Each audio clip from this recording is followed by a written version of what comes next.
இறைவனுடைய திருநாமங்கள் ஓதுவதற்கு நமக்கு ரொம்ப ஆசை தான். நிறைய பேர் அதை ஓதி அவங்களுடைய வாழ்க்கையில நிறைய பிரதிபலன்களை வாங்கியிருக்காங்க. இன்னைக்கு இப்போ இந்த வீடியோல நான் சொல்லக்கூடிய இந்த ஒரு திருநாமத்தை ஓதும்போது இறைவனுடைய சிம்மாசனம், இறைவனுடைய அர்ஷ் நடுங்கும். அதற்கு கூடவே இன்னொரு இஸ்மையை நாம் கற்றுக்கொள்வோம். இந்த ஒரு இஸ்மை நாம் ஓதும்போது யாருடைய முன்னிலும் சென்று கையை நீட்டி நிற்கக்கூடிய ஒரு நிலை நமக்கு வராது.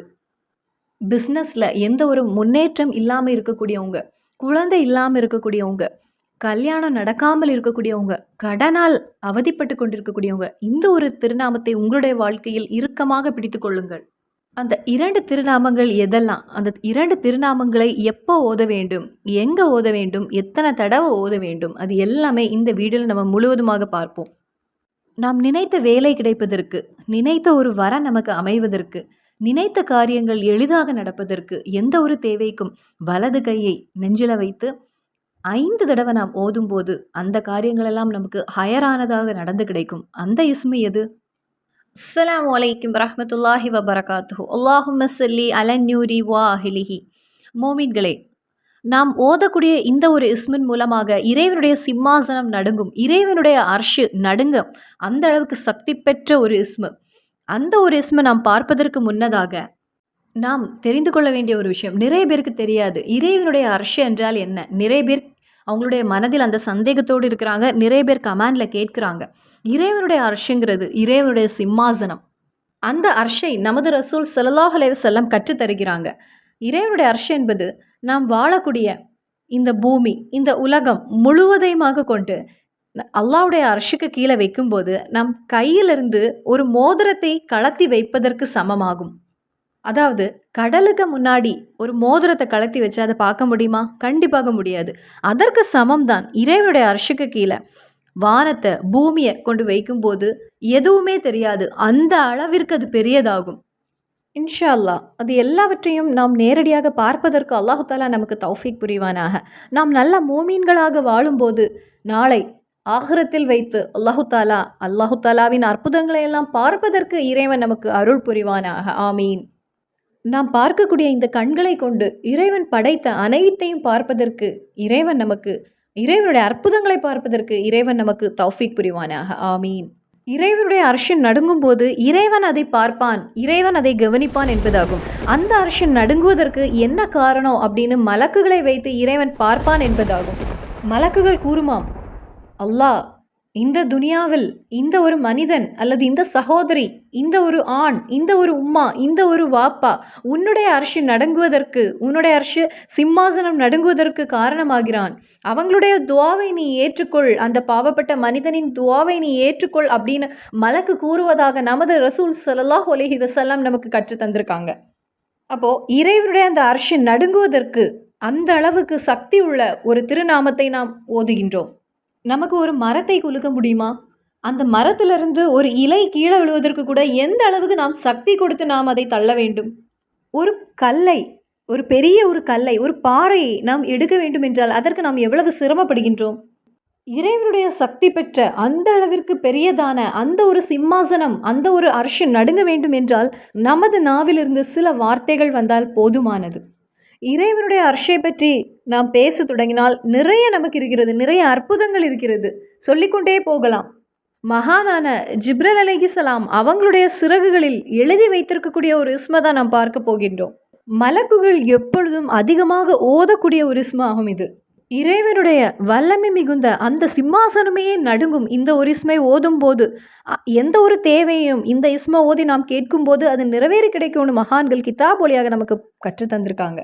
நமது முன்னில் இறைவனுடைய சக்தி பெற்ற 99 திருநாமங்கள் இருக்கிறது. இந்த 99 திருநாமங்களையும் நாம் ஓதுகின்றோம். நாம் படித்தவர்கள் சிலர் மனனம் செய்திருக்காங்க, மனப்பாடமாக ஓதுகின்றாங்க.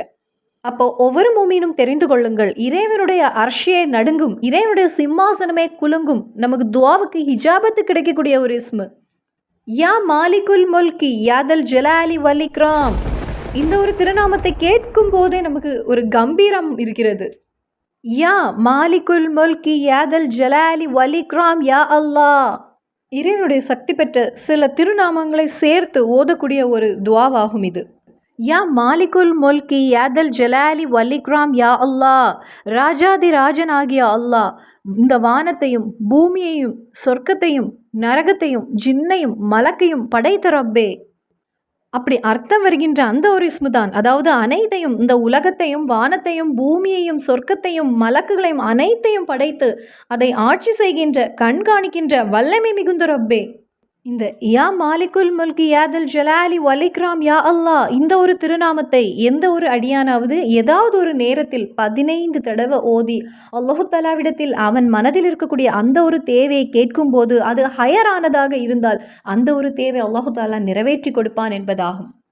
அப்போது ஒரு நாள் 15 தடவை இந்த ஒரு இஸ்மை ஓதி ரப்பிடம் கேட்கும்போது நமது வாழ்க்கையில் பல தேவைகள் நடக்கும், அற்புதங்களையும் அதிசயங்களையும் காணலாம். இனி மற்றொரு இஸ்மு இருக்கிறது. இந்த ஒரு இஸ்மை நமது எந்த ஒரு தேவை கேட்பதற்கு முன்னதாக இந்த ஒரு இஸ்மை 17 தடவை நாம் ஓத வேண்டும். தெரிந்து கொள்ளுங்கள், 17 தடவை.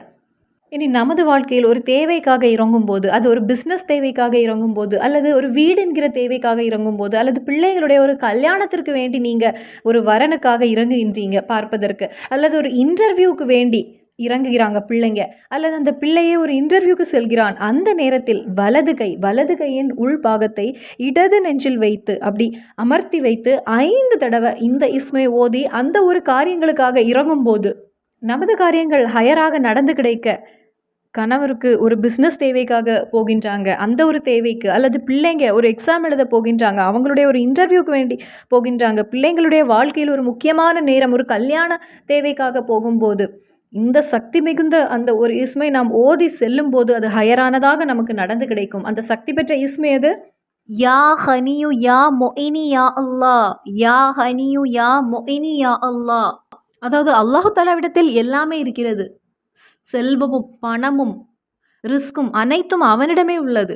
நமது எந்த ஒரு கவலையும் எந்த ஒரு தேவையும், பணத்திற்காக ஒரு தேவைனாலும் அல்லது செல்வத்துக்கு அல்லது வசதிக்கு எதுவுமே நாம் அல்லாஹு தஆலாவிடத்தில் கேட்கின்றோம். ஆனால் அல்லாஹ் யாரிடமும் கேட்க வேண்டாம், ஏனென்றால் எல்லாமே அவனிடமே உள்ளது. நம்மை படைத்தவன் யாரிடமும் எதையும் கேட்பதற்கு தேவையில்லை, ஏனென்றால் அவன்தான் அனைத்தையும் படைத்தான், அவன்தான் நமக்கு வழங்குகின்றான். அப்போது எந்த ஒரு தேவை துஆ கேட்பதற்கு முன்னதாக 17 தடவை யா அனியு யா மொயினி யா அல்லாஹ் இந்த ஒரு இஸ்மை ஓதிக்கொள்ளுங்கள். இனி ஒரு வியாபார தேவைக்காக செல்வதற்கு முன்னதாக, அல்லது ஒரு இன்டர்வியூ, அல்லது ஒரு வேலை, அல்லது ஒரு கல்யாண யோசனைக்காக, அல்லது ஒரு இடத்தை முடிப்பதற்கு, எந்த ஒரு தேவைக்கும் சரி, வலது கையை இடது நெஞ்சில் வைத்து நல்லா அமர்த்தி வைத்து 5 தடவை இந்த ஒரு திருநாமத்தை ஓதி துஆ செய்துவிட்டு அந்த காரியங்களுக்கு இறங்குங்கள். அப்போ நாம் 2 இஸ்முகளை பார்த்தோம். 2 இஸ்முகளில் இறைவனுடைய சிம்மாசனம் அர்ஷும் நடுங்கக்கூடிய இஸ்மு.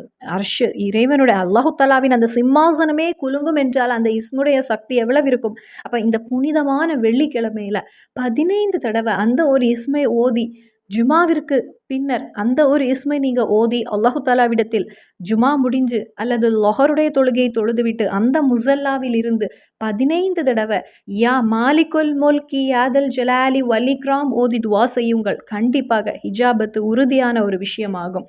இனி எந்த ஒரு தேவைக்காக இறங்குவதற்கு முன்னதாக உங்களது வலது கையை நெஞ்சில் வைத்து யா அனியு யா மொயினி யா அல்லாஹ், யா அனியு யா மொயினி யா அல்லாஹ் என்று 5 தடவை ஓதிவிட்டு அந்த காரியங்களுக்கு இறங்குங்கள். கண்டிப்பாக உங்களுடைய காரியங்கள் சிறப்பாக நடந்து கிடைக்கும். அல்லாஹ் தஆலா எளிதானதாக ஆக்கி தருவான். இந்த துல்காதா மாதத்திலேயே இறைவன் மதிப்பு கொடுத்த நேசித்த இந்த மாதத்திலேயே இந்த அமலை நீங்கள் ஆரம்பித்து கொள்ளுங்கள். இன்ஷா அல்லாஹ் இன்னும் சந்திப்போம் வேறொரு வீடியோவில். அஸ்ஸலாமு அலைக்கும் வரஹ்மத்துல்லாஹி வபரகாத்துஹு.